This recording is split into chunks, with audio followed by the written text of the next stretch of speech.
හරි. හරි. ළමයි දැන් අපි කතා කරන්න යන්නේ වර්ණාවලිශ මානය ගැන. වර්ණාවලිශ මානය කරන ප්‍රැක්ටිකල් දෙකක් තියෙනවා. එකක් මේ ප්‍රිස්මයක ප්‍රිස්ම කෝණය හොයාගන්න පුළුවන්. අනිත් එක ආව අපගමන කෝණය හොයාගන්න ප්‍රැක්ටිකල් දෙකක් තියෙනවා. يعني 18 සහ 19. ඒතර වර්ණාවලිශ මානය ගත්තොත් වර්ණාවලි මානය ගත්තොත් ප්‍රධාන කොටස් තුනක් තියෙනවා. ප්‍රධාන කොටස් තුනක් තියෙනවා. ඒකට මෙන්න මේකේ ප්‍රධාන කොටස තමයි මොකද්ද? මෙන්න මේ කොටස.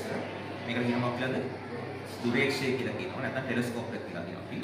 ඊළඟට එදත් කොටස තමයි සමාන්තරකය. නැත්නම් කොල්ලිමීටර කියලා කියනවා.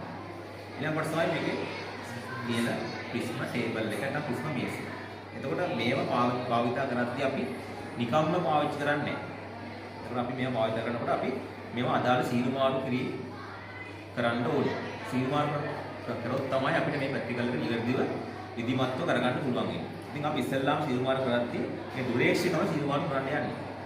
හරි දුරේක්ෂ සීරු මාරු කරද්දී අපි මේක ඈත තියෙන වස්තුවකට හරවන්න කලින් මේකේ තියෙනවා ඔයගොල්ලන්ට පේනවා මේ ලෙන්ස් එකම ගන්නවා අතට.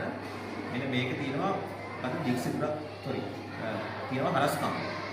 හරි අපි කියන කොස් වයර්. කොස් වයර් අපිට පුළුවන් නිවැරදිව නාභිගත කරන්න.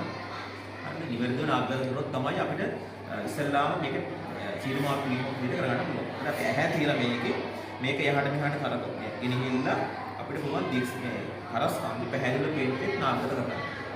අපි ඊට පස්සේ කරන්නේ දුරේක්ෂය. ඉතින් දුරේක්ෂය ඈත පිහිටි වස්තුවකට යොමු කරනවා. මේකයි කරලා යොමු කරලා ඒකේ පැහැදිලි ප්‍රතිබිම්බයක් හරස්කම්මද නා රැට්න බල. යටිකුරු පැහැදිලි ප්‍රතිබිම්බයක් තීරු ප්‍රතිබිම්බයක් හරස්කම්මද නාභිගත කරතේ අපි මේක මෙතන දින අනේ කරකවල අපි නාභිගත කරගන්නවා.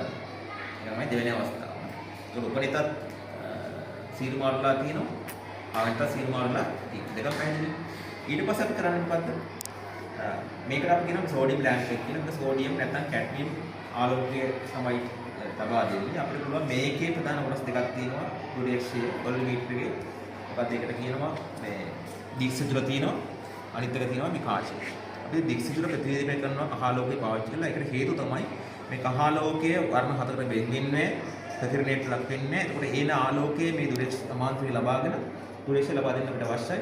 එහෙනම් අපි දික්සිතුර හරියටම ඇහැ තියලා බලා ගන්නවා. බලලා ඉවරලා ඒකේ තීව්‍ර ප්‍රතිබිම්බයක් ලැබෙන පරිදි බෙදෙන්නේ අනේ කරකවන. රයිට්.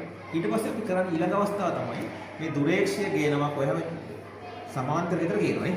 සමාන්තර ගෙනල්ලා සමාන්තරකේ පොඩි දුරේක්ෂය ගේනවා සමාන්තරකේ අර පේන මේ දික්සිතුර පේනවද බලන්න. දික්සිතුර පේනවද බලනවා. අර